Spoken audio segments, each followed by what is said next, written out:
taking a look at Rangers' new signings, Skov Olsen, the winger, I've looked at his peak years at Club Brugge in Belgium because I feel like that's probably a fair assessment as to where he's going to be for a Rangers team. Now, what you see a lot of as a modern footballer, we're going to have to feed him the ball in the final third and in the opponent's half a lot.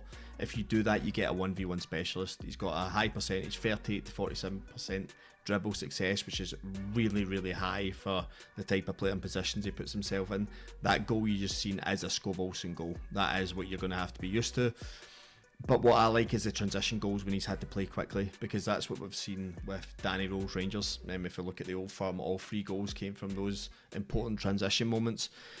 How quickly he can shift half a yard onto his left foot to get a strike off. We've seen in the goal just passed, and then this goal's the exact same. You start to see a pattern as to which type of finishes the player likes from that inside right, that wide right position, however he plays in there.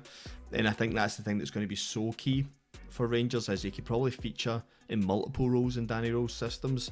He could probably play as an out-and-out right winger. He could probably play as a right cam in a 3-4-2-1.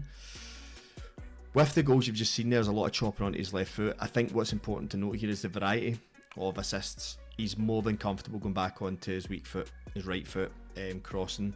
At his peak, he was creating 2.4 to 2.9 chances per 90 minutes. And as you see here, although defenders know he wants to cut onto his left to shoot, he is more than happy to take a defender down the line, and he's got enough pace to get across the person, and then his composure to make the right decision at the right time for the right player is so important, because if you have a winger that can go on both sides, a defender doesn't really have it as simple as saying, I'm going to force you down on the outside. What they're then going to want to do is double up, which will then create players inside the pitch that should be free. But the consistency, the crossing percentages you're looking at, it varied in those seasons.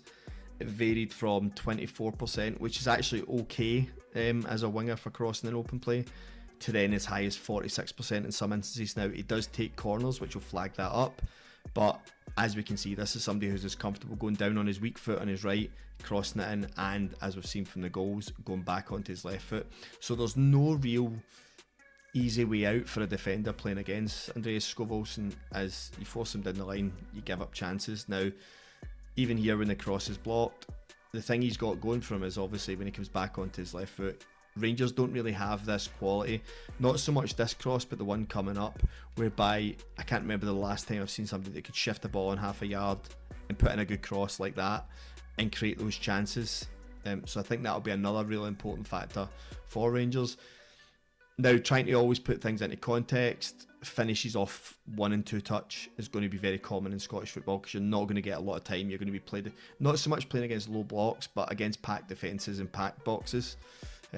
So it is good to show how many of these goals are 1 touch, 2 touch, runs in behind, quick decision making. And here is a very good build up, but he's hung off the back post, and when it's came in, the finish, first time volley off the cross is pretty exceptional. But it's just showing the importance of, if he gets those quick chances as a Rangers player, he's going to take it quick. Something you probably won't see lots of, but I like the run-off blindside defenders in behind and not just staying out as a 1v1, because you give those left backs and left wing backs another thing to think about, rather than just being the right winger that wants to wait on the outside for the ball to come to them and you can actually get across.